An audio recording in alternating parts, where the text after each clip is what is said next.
The room pressed in with a hush that was thicker than the heavy green curtains drawn tight against the barred window. SlumG lay sprawled on the stiff bed, a white pillow clutched hard to his chest, the straw hat from the bedside table now a silent sentinel within arm's reach. The sick ache in his gut pulsed in rhythm with the faint hum of the hotel Wi-Fi. Each buzz from his phone a new twist of tension as chat messages sputtered across the screen, their words blurring into an anxious, half-lit chorus.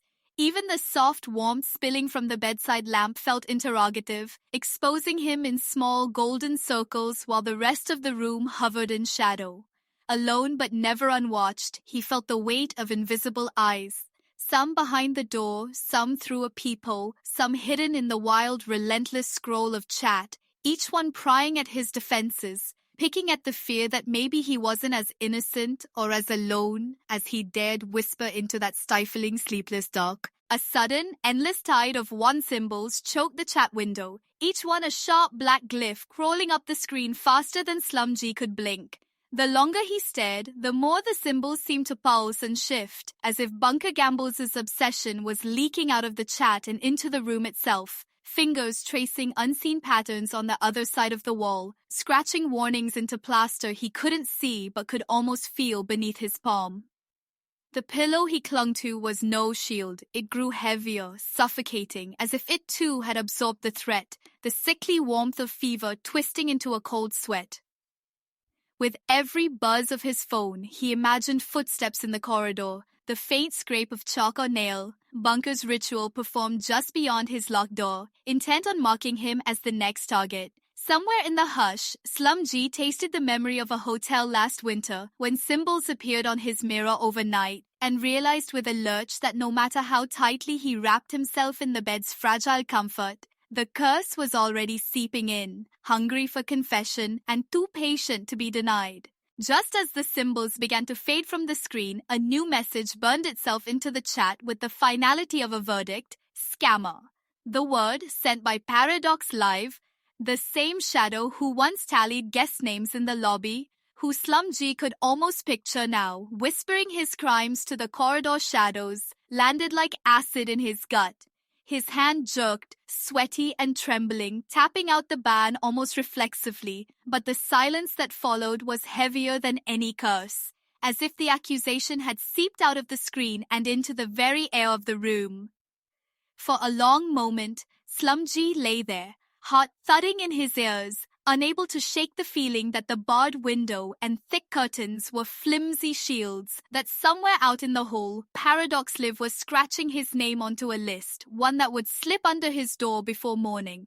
Each breath brought a sharper chill, and he found himself compulsively checking the chat, waiting for another blow, a part of him almost hoping it would come. Because if even his faceless viewers believed he was guilty, maybe he was, and maybe the watchers outside would not stop until he confessed. Even in the hush that followed the ban, SlumG couldn't shake the feeling of being dissected. A specimen pinned beneath the glow of his own phone, every message a scalpel. Mankini's reassurances, so gentle on the surface, landed with the precision of an interrogator's probe. Did you eat something bad? Did you get any medicine?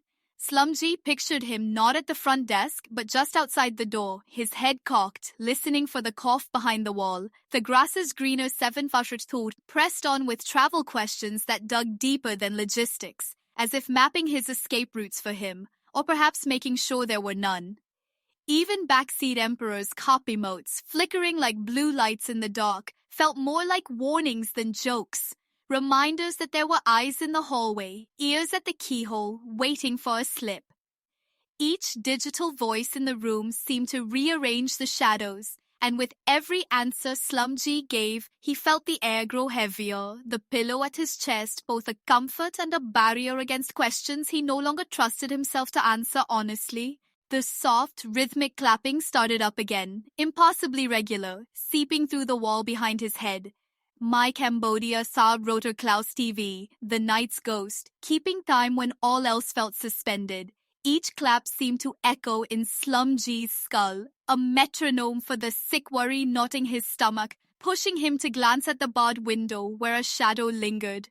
Limbs one, half hidden by the curtains, mouthing fragmented revenge, their breath fogging the glass. Every time the chat buzzed, another thread in the room seemed to twitch. Bunker Gambles' symbols from earlier crawled back into his mind as if they were not just in the chat, but carved somewhere just out of sight on the other side of the wall.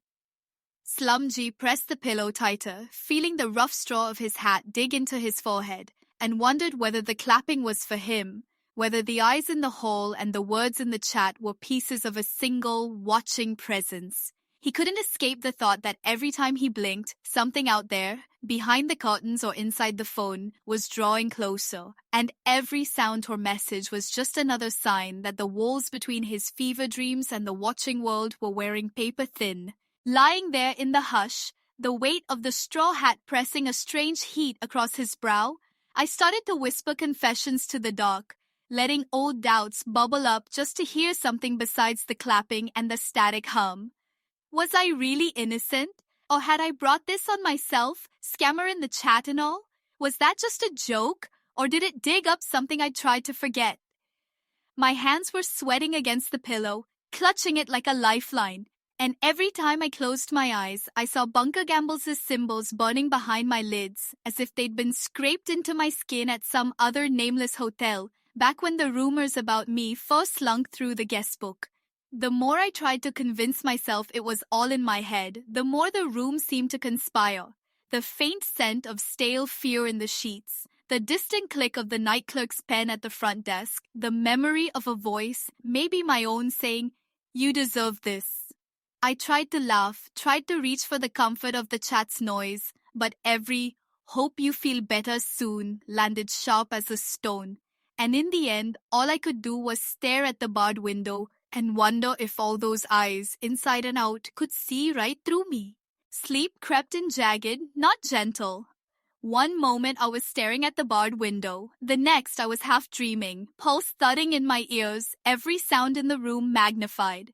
The straw hat slid sideways across my face, its rough weave scratching my cheek, and I clung to the pillow so tight my fingers cramped, desperate for some proof I was still here, still real. Not just a flicker on someone else's screen. In the dark, I could almost hear Bunker Gambles' symbols slithering down the hallway, chalk scraping over plaster, and sometimes, a trick of fever or not, Mankini's voice blending with the clerk's, whispering my name like a question, not quite friendly. Each time the chat flickered with another good night or a string of emotes, I flinched as if they'd reached through the device to lay a cold hand on my shoulder. I kept remembering Paradox Live's accusation, the word scammer pulsing behind my eyelids, worming its way into the cracks of old memories I'd tried to seal away. Just before I slipped under, the faintest tap came from the wardrobe's panel, too soft to be anything but my own heartbeat, though I knew in that last fragile instant that someone or something was still watching, just waiting for me to let go.